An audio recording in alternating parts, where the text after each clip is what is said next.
Okay, I'm going to start tying onto the front bar. So what I'm going to do is do 5 threads and 5 threads. My rule is never, never, never over an inch of material, of yarn. So I'm going to go over top. I'm going to go around. I'm going to do a surgeon's knot 1 time, 2 times, and that's going to hold it in place. Okay, so I'm going over the top, around the back, around this way.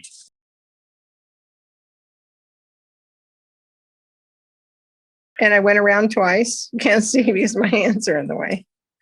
Okay. And we're just going to keep going. Around, go around twice, 1 time, 2 times, because it holds it. Okay. And so I make it so that my apron bar is about here so that I have room. If I were to have it right here, it would be hard for me to do my tying. But there's tie it back again. There is, you just need to decide where it needs to be. And now I'm all tied on, but the most important thing now is by the time I've started tying my other ones, my middle ones have gotten a little loose. So the reason why I didn't do my whole knot is because now I'm going to do my knot. I'm going to pull up, pull down, tie my knot. Now, sometimes if I have a warp that is like 45 inches wide or something, I might have to tighten a couple times and then do my knot because it does change. It gets tighter on the back. It also depends on how nice you did on the back. Hopefully you did good. I'm sure you will now. So I'm going to grab both ends. I'm just going to go up. See, there's room there. And I'm going to pull it tight. And I only have to go around once this time. The other one was just to hold it.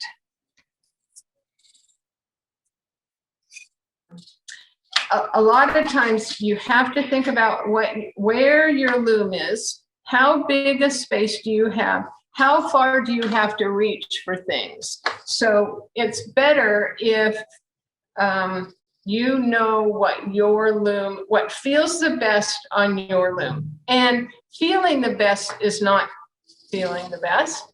Feeling the best is how do you feel after you've done it? I mean, are you like, is it horrible? Is your back killing you? Then maybe you should try it a different way. Or maybe some of the things I like to do is I'm using a Glimacra bench right now, and it's set at its shortest. If I had my my favorite thing, I just didn't want to do it here, I would probably have my little milking stool so that I was threading right here, because I am, and I'm right here. I'm right like eye level. So that's what I like, but I'm fine with this one set low. So I'm going to do the tie-ups, and here is my draft. So I'm going to go down and I'm doing, actually Shat's pretty easy for tie-ups. And so my tie-up, I only need 4 treadles. So if I only need 4 treadles, I'm going to get rid of the 2 outside ones. So this treadle here says that it is a 1 and a 3. So I'm going to do a 1 and a 3. And they just go in here. And the next one is a 2 and 4. And that is definitely a plain weave. Okay, the next one is going to be just a 2. And the next one is going to be a 2, 3, 4. So 3 of them. I'm going to take this little opportunity while we're waiting for my shuttle to get here. I know people are afraid of Glimacra type looms or counter marsh looms. you don't need to be afraid of them. See how I tied these up here? So you would tie up the same thing on a Glamacra loom. So I tied up what you would tie up on the lower lambs. The lower lambs lift. So if I'm pushing down on this, it's lifting. And then you tie up the other one. So I didn't tie up just another one here. And this one would go on the upper lamb. And the upper lamb lowers. And so you just need to do 2 tie-ups, and that's all. It's the only thing that's really different about that. You need to adjust them, but really it's not as hard as what people are worried about. So the question was, why do I have a smaller one on the side? And like this, why do I have it smaller over here? I could have put these 2 together, but now I'm going to show you what happens, and I'm going to actually leave it like this. Okay, so there's that. So now I'm ready to weave. She brought me my favorite Shat Slim. Oh, another thing I will tell you is I do not put toilet paper, big yarn, anything in here that makes it spread out, because I don't want to waste that much yarn or that much of my warp. So I'm just going to start here. Looking for my floating salvage that I don't have. And I'm going to go in here. That's pretty well spread out. Oh, but look at what's happening. Look at how nice this edge is over here. See this edge? I'm going to do a couple of them. Okay. And this edge over here. Oh, but what's happening to this edge? Over here, this edge is rolling. It's rolling. It's not staying. It wants to roll. This one's nice and in place. So this one is bending. And that right there is why I do it.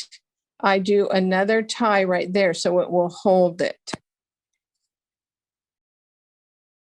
Nice and straight.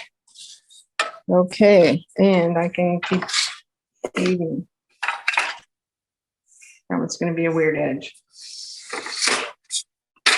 Okay. Is it different warping a floor loom than a table loom? Multi-shaft, both ways multi-shafts. And I don't think that it's any different. All it is mainly is, well, on the table loom, let's say that you have a 16 shaft Ashford. And so it's longer back there. You definitely, see, I would still do my back to front on there. And you do have to be careful on the table looms, not getting too big a warps on, because they don't have enough room in the back for either a lot of sticks or a lot of cardboard. I never leave the least sticks in. I know some people do. And if they do leave the least sticks in, you need to leave them way back here, because if they are, what they're doing is they're impeding the shed. So I don't like to leave them in there at all. I just like to just take them out. If you have your least sticks here, your shed cannot be as big. See, it's kind of tight. And even back here, it's well, this loom has a lot of room, but no, I do not. The answer is no. I never leave them in. And some people also put them right here, and that is a choice. You can do that choice, but I still don't see any reason why in my world. When do I roll forward? So if I am weaving, there is a sweet spot. I'm just going to keep doing plainly. There is a sweet spot that I like to weave. And I would just, now I can probably go a little forward. So I'm going to push down on the brake.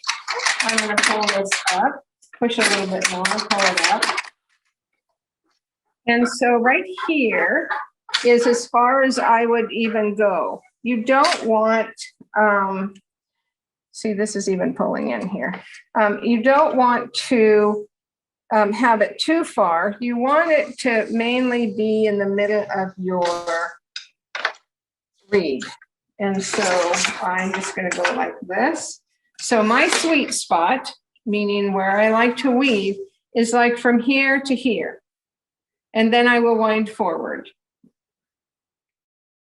Every loom is different. There's some looms that do not have that much room that you can even use. It's like, the one I think about the most is the Katie loom. It's a nice, cute little loom, but there's not a really big sweet spot in there. And sometimes table looms are like that. So there's just not as much room on a table loom as there is on a floor loom. I beat on an open shed. I also, I work at the Weavers School with Madeline Vanderhoot. And so this is what I do. I put it through here. I beat down. Now I change my shed. I put it in here. I beat down. I change my shed. And I have good edges. I have really good edges. Now, if that doesn't seem to work for you, other people like the Weaver School, and I'm sure there's more people than Madeline Vanderhoot out there that do it this way. So I'm going to put it in. I'm going to do about a 45-degree angle. I'm going to let it down and go like that. Now I'm going to go in again. I'm going to do about a 33, 45-degree angle and go like this. And the other thing I wanted to say is, if I had a wider piece, I would actually use a temple. And I know that that might be bringing more questions, but I would use a temple if I was doing anything that's wider than probably about 15 inches. I would use a temple. So how do I know how much I've woven? I put a tape measure here, and I do that, but then also is after I have measured, and so let's say I've done 10 inches, I would just put this in like that. Now I'm just going to keep weaving.